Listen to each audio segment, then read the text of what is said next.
Quero trazer mais um assunto aqui para o nosso debate. Os chefes da diplomacia do grupo dos 7 países mais desenvolvidos do mundo, o G7, fizeram um alerta sobre as nações que se posicionarem ao lado da Rússia na guerra contra a Ucrânia. Diplomatas da Alemanha, Canadá, Estados Unidos, França, Itália, Japão, Reino Unido falaram em custos severos para quem oferecer assistência a Moscou. Apesar de não citar diretamente o Brasil e o presidente Lula, a declaração é vista como um recado aí ao presidente, que também, de alguma forma, culpou a Ucrânia pela guerra e recebeu o chanceler russo aqui no Brasil, Sergei Lavrov, ontem em Brasília. Quero entender de vocês se o Brasil está pisando, de fato, num caminho tortuoso ao receber Sergei Lavrov, ao visitar a China recentemente. Quero entender de forma política de que forma que isso repercute. Começo contigo, Piperno.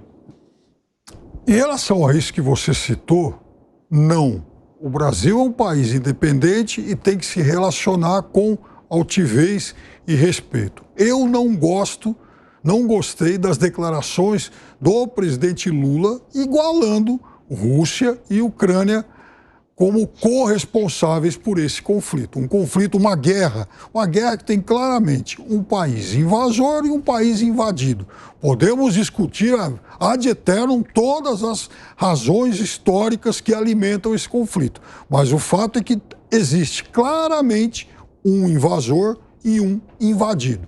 Agora, em relação a ele recebeu Lavrov, a visitar a China, a permitir que os navios iranianos passem por aqui, eu acho que tudo isso faz parte do pacote de autonomia de um país que age com altivez. G7 deu recado para Lula, Alan Gani, na tua visão? Sem sombra de dúvidas. Eu acho aí que o Lula, ele erra. Por quê? Porque ele escolheu um lado, né? Ele está do lado russo-chinês. Agora, isso tem consequências. Ele pode sofrer, eventualmente, sanções também de grandes parceiros comerciais do Brasil, como os Estados Unidos, como a Alemanha. Então, eu pergunto, o que o Lula, o que o Brasil ganhou com essa postura do Lula, sinalizando mais para um lado? Ele simplesmente poderia, olha, condeno esta guerra e não entra nisso, sai pela tangente. Mais ou menos como era até o Lula do próprio passado, ou o que fez o Jair Bolsonaro, né? Condenou a guerra, mas não escolheu um lado efetivamente. Condenou no voto da ONU, mas manteve uma neutralidade no discurso. A gente tem a perder se a gente também ficar do lado da Rússia e da China, perde com o Ocidente. Se a gente também pende muito para o Ocidente, perde também em relação à Rússia e à China. Por enquanto, dá ainda para manter a neutralidade. Lula e o Brasil assumiram um lado, Gustavo Segré? Assumiram, Evandro, não tenho dúvida que assumiram. E a questão não é somente um comentário ou uma ação, é um conjunto de ações e um conjunto de comentários. Imaginemos, voltando no tempo, assume o presidente Lula, menciona que vai ter uma política ambientalista muito forte que permitirá retomar as negociações do acordo entre a União Europeia e o Mercosul. Macron, presidente da França, com os problemas dele, lógico, mas dizendo agora vamos conseguir destravar porque o meu problema com o governo Bolsonaro era a falta de política ambiental.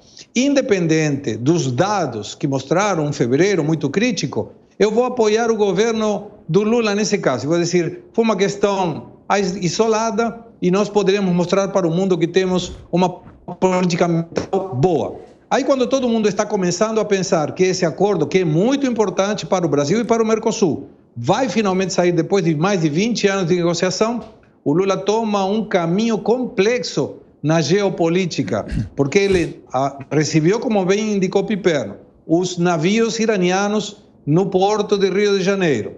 Afirma que defende uma China só.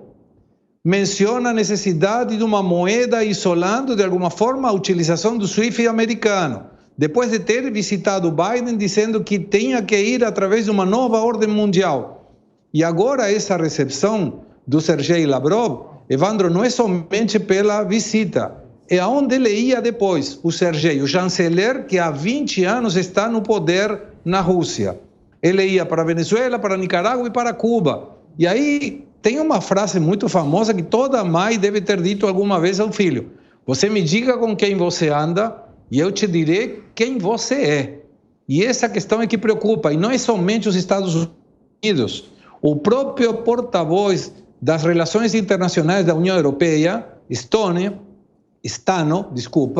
ele mencionou que ficava com muita preocupação, porque, em definitiva, a fala do Lula tinha sugerido que Estados Unidos e a Europa estavam propiciando a continuidade da guerra, quando, na realidade, ele afirmou: se Estados Unidos e a Europa não tivessem apoiado armamentistamente e economicamente a Ucrânia, a Rússia teria passado por cima dos ucranianos. E aí como ia ficar as relações internacionais e a defesa do Brasil? Então é um caminho, me parece, perigoso, porque está mostrando para onde o Brasil está indo. E não está indo num lugar legal.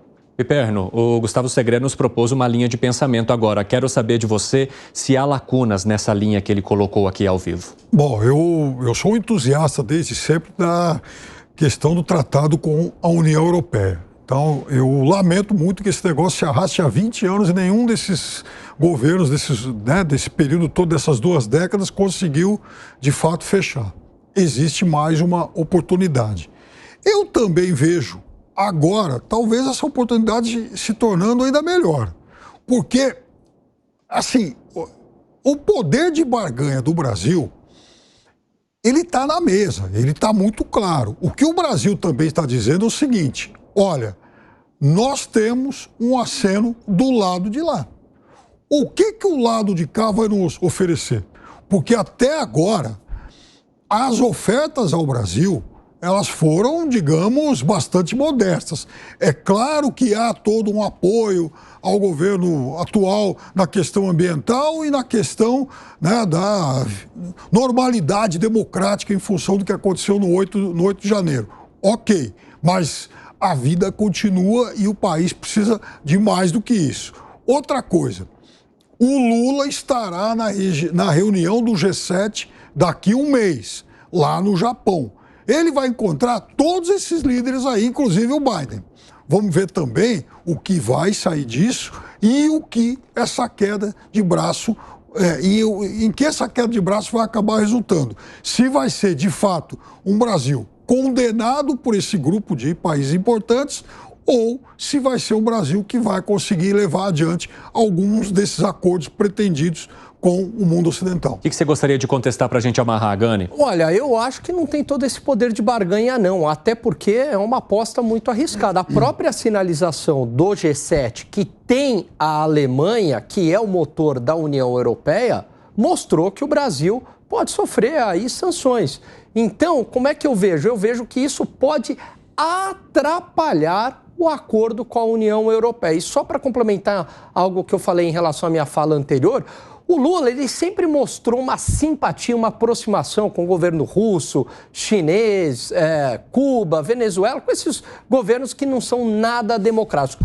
Acontece que agora o tom mudou, ele subiu o tom e ele mostra um apoio muito mais ostensivo num mundo que se tornou geopoliticamente mais delicado. Piperno?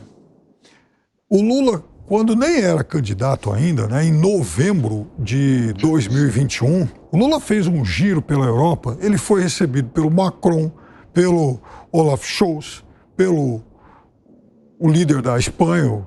Então, veja, o Lula transita nesse mundo também. O Lula tem boas relações com esses caras. Até porque a gente está falando de uma Alemanha social-democrata, a gente está falando de uma Espanha que tem aí o Partido Socialista no poder. Então, assim, eu acho que apostar que vai haver algum tipo de sanção ou de rompimento, eu acho que também é aí um pouco além daquilo que os fatos sugerem. Fala aí, Segré, você, para a gente amarrar esse tema. Sim, senhor. A estratégia do Lula é uma genialidade ou é muita ingenuidade?